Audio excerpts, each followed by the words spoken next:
bugün sizler ki bırakmadınız. Demək olar ki, bura yaşayanlar hamısı şəhidini sevən, vətənini sevən, torpağını sevən, şəhidinə hörmət qoyanlardır. Bütün şəhid analarına, şəhid atalarına, bacı qardaşlarına səbir versin.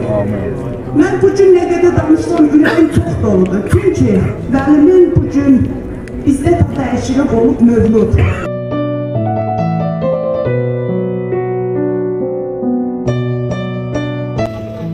Bu cür qəhrəman oğullarımızın, qəhrəman anaları, qəhrəman ataları qarşısında söz demək bir o qədər çətin və məsuliyyətlidir.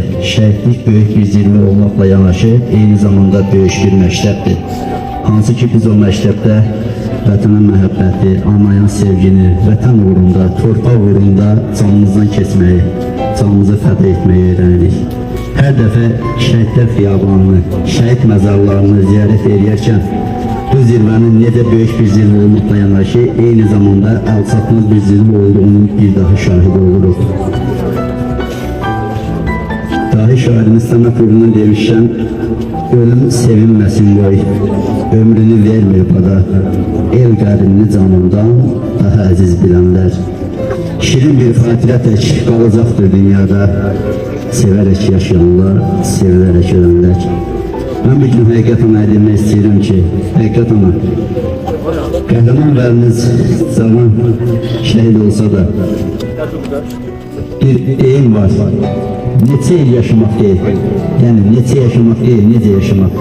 Yəni o kiçik ömrünə böyük bir qəhrəmanlıq, böyük bir şərəf, böyük bir mənlik yerləşdirirdi. Hansı ki bizim hər birimiz onunla fəxr edirik. Azad torpaqlarımızda onların ruhları azad dolaşır. Mən əminəm ki, onlar bizi görür, hiss edir və bizim onlarla fəxr edədiyimizin fərqindədirlər. Mən bunu qeyd etmək istəyirəm ki, onlar təkcə işğaldan azad olmuş torpaqlarımızı deyil, bizim digər xalqlar qarşısında söz haqqımızı, milli tribünalarda hüququmuzu, şərəf və mənliyimizi, hansı ki 90-cı illərdə və bir neçə illər tapılanmış şərəf və mənliyimizi bizə geri qaytarıblar. Biz fəxr edirik onlarla. Hər birimizin qarşısında baş əyirəm. Əgər icazə versə, bizim üçün bir kiçik bir hədiyyəmiz də var.